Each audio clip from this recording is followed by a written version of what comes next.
Hello children, welcome all to Standard 8. Let's start our science online session.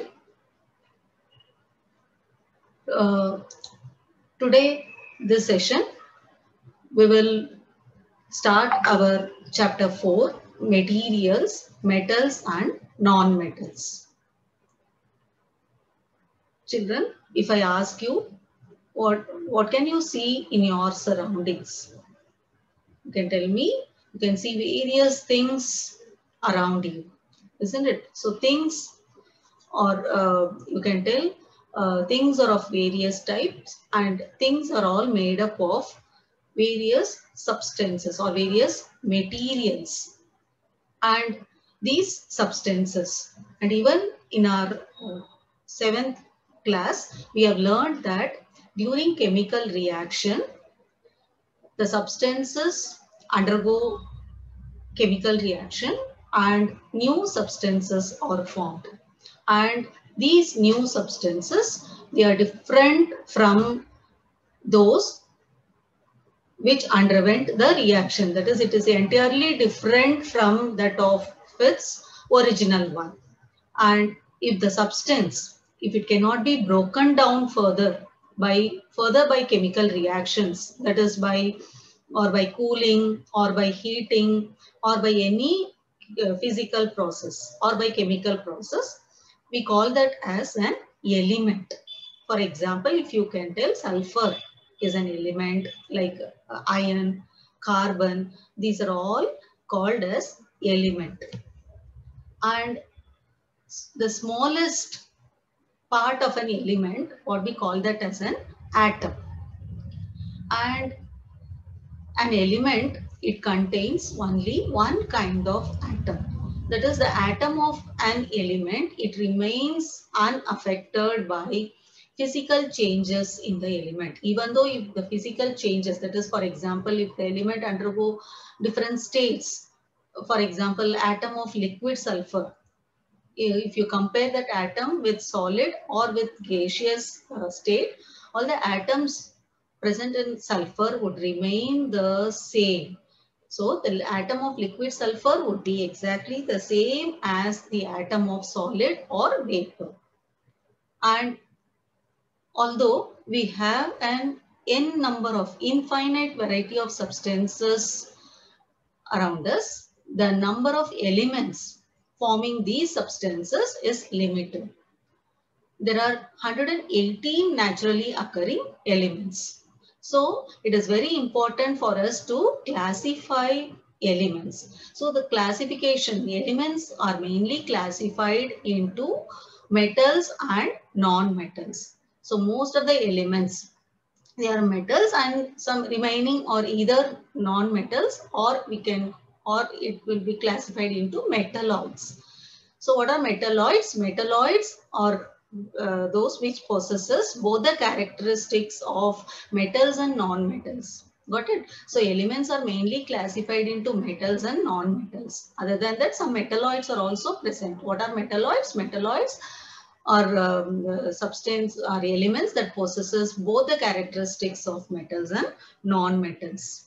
And so in this chapter, materials, that is metals and non-metals, that in this chapter we will be learning about physical properties of metals and non-metals. Physical properties in the sense it includes appearance, how it looks, hardness, that is hard, whether it is about lustrous, malleable, ductile, sonorous, and conductivity. Conductivity, it includes both conductivity of heat as well as electricity. And also we will be learning about chemical properties of metals and non-metals, that is reaction with oxygen, that is metals and non-metals, how it reacts with oxygen, with water, acids, bases.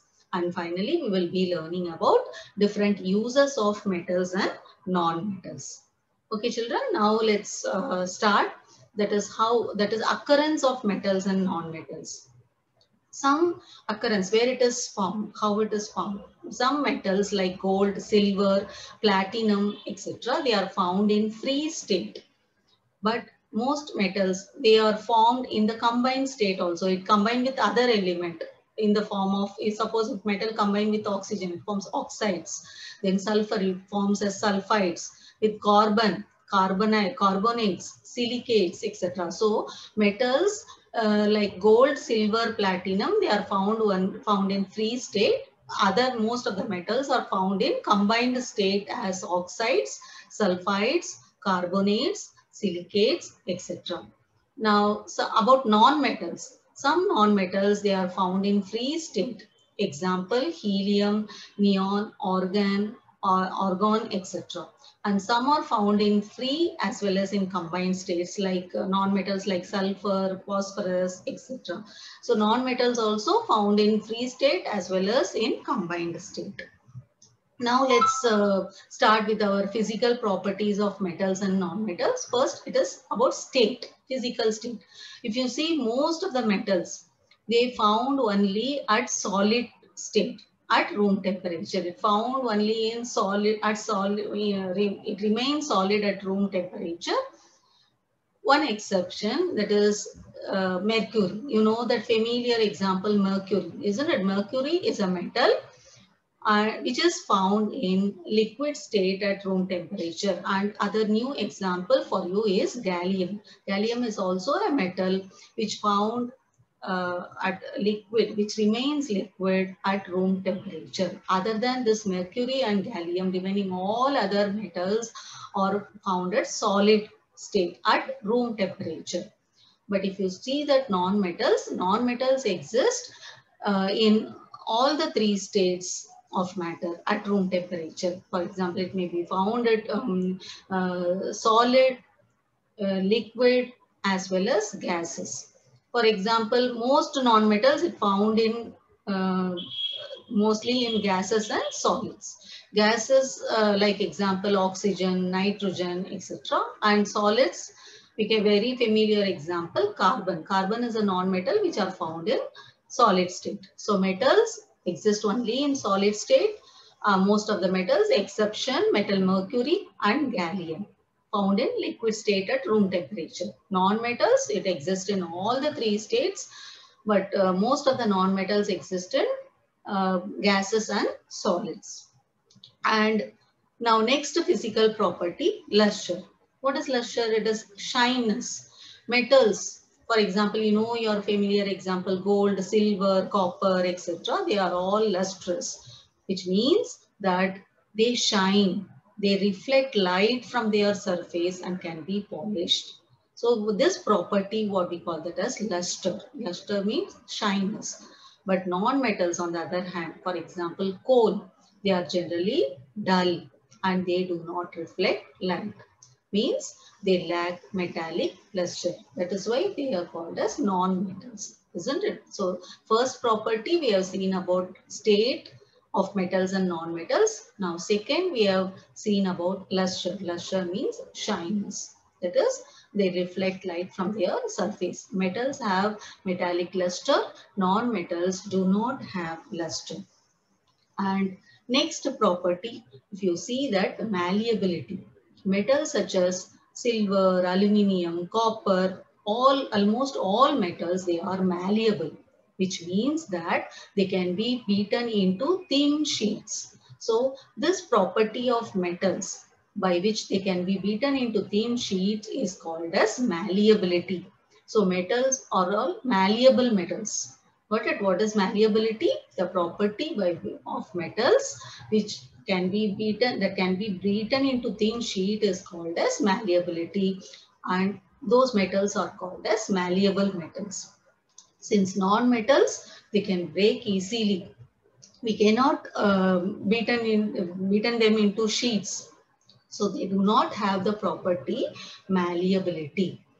Okay, children, in order to prove that this physical property of malleability, if you can see that blacksmith, they continuously beat an iron piece or any iron article made of iron, and they can continuously beat and they make like a spade or shovel or an axe, etc.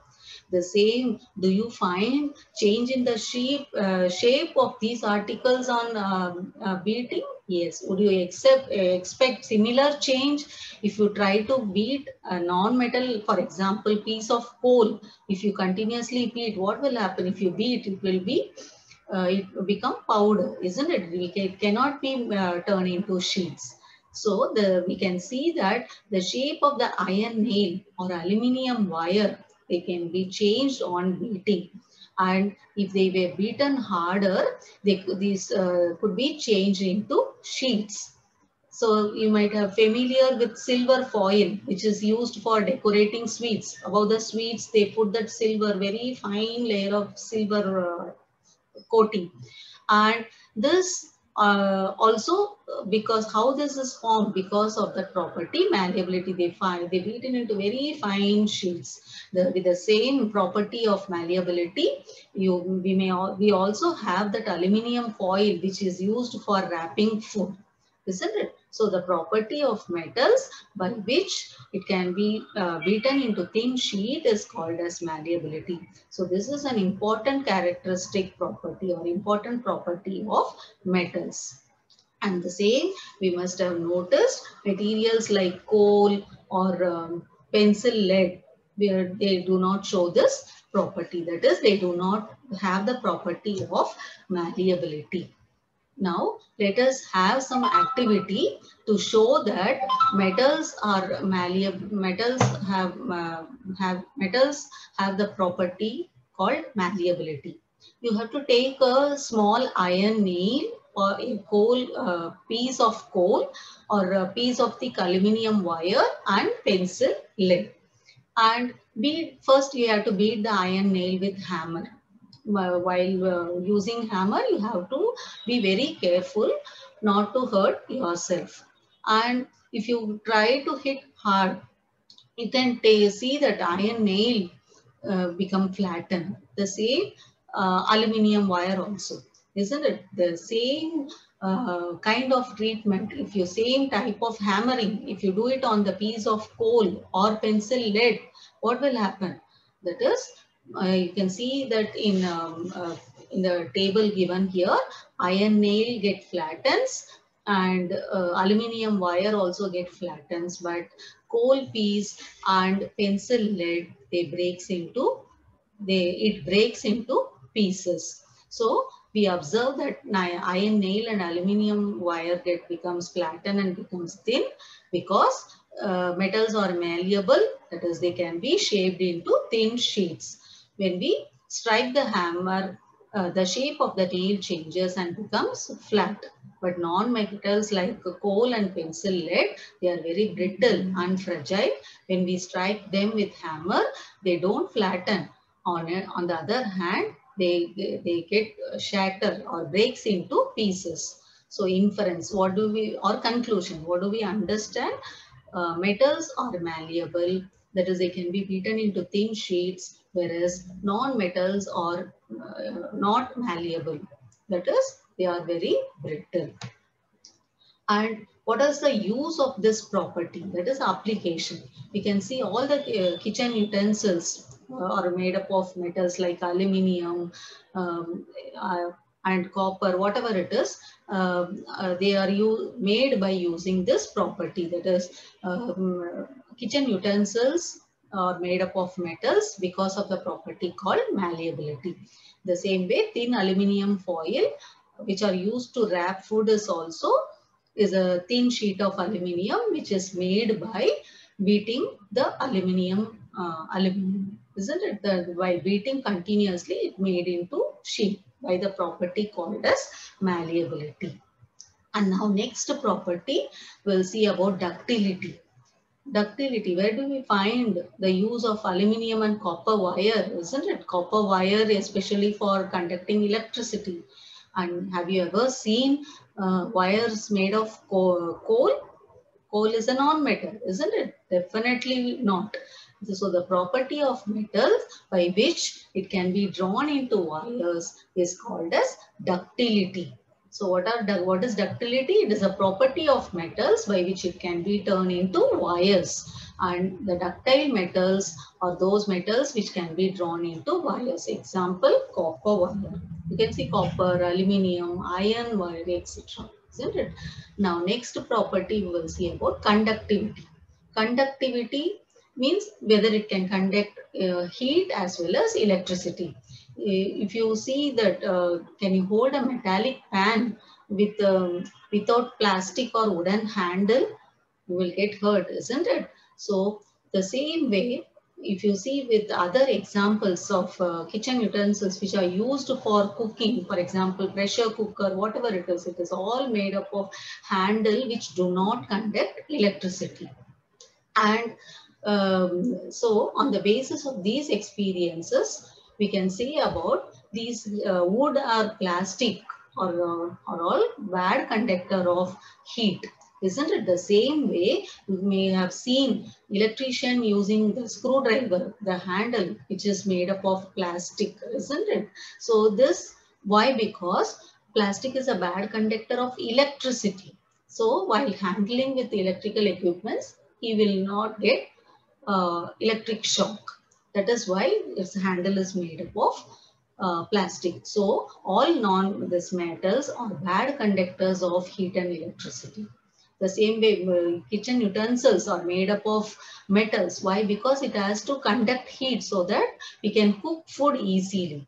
Isn't it? The electrical conducting wires are made up of copper because it has to conduct electricity. So all metals are good conductors of heat and electricity, whereas non-metals are bad conductors or poor conductors of heat and electricity. So in order to prove this, we can see here one activity. We can see that electrical tester. Here how whether this conduct electricity or not. It has one cell, uh, electric bulb, conducting wires. This both the ends of conducting wire. Here it is connected with iron nail. We know that iron nail, as it is a good conductor of electricity, when it is connected, when the circuit gets completed, the bulb glows. But if the in place of this iron nail, if you keep any uh, plastic sheet or whatever it is, non-metals, we can see the bulb will not glow because non-metals, they do not conduct electricity. Why? Because metals, if you see that atoms are made up of this equal number of protons and electrons, that about that you will be learning in your higher classes. So metals have free electrons in their outermost shell. That is why when we connect the metals with battery, the electric current tends to move. Current means what? Moving. Water current, we tell, no, water moves, we call that as water current. The same way, when the electron tends to move, we call that as electric current. But on the other hand, non-metals do not have free electrons on their outer shell. So from this we understood metals are good conductors of electricity, whereas non-metals are bad conductors of electricity. And what is the advantages, uses or application? We have, because of this, rubber gloves, which is a very bad conductor of electricity, isn't it? Electrician may use these gloves to avoid electric shock or electrocution. The same way, while using this hot, we also use gloves to remove hot things from the electric oven or whatever it is, because it is a bad conductor of heat. So next property we will be seeing about sonorous. Metals produce particular ringing sound when they are struck. We can see that temples and all the school bell, it is made up of metals. That is why it is producing ringing sound. Whereas non-metals, they are not sonorous. If you drop a metal scale, you can see that particular sound, ringing sound, because it is made up of metal. The same way when you drop any wood, that is pencil, isn't it? It is made of wood. You cannot hear any ringing sound, peculiar sound. So because they are non-sonorous. So metals are sonorous. Example, all metals, iron, copper, aluminium, etc. Non-metals, they do not produce sound. Example, sulfur, carbon, oxygen, phosphorus, etc.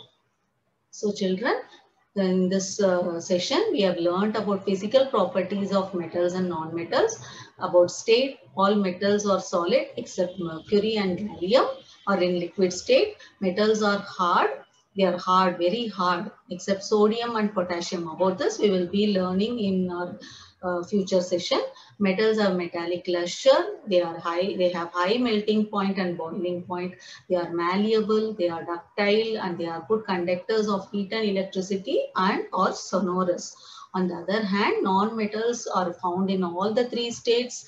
They are very brittle, and non-metals, they do not have luster, and they have very low melting points, and they are non-malleable, not ductile, and they are bad conductors of heat and electricity.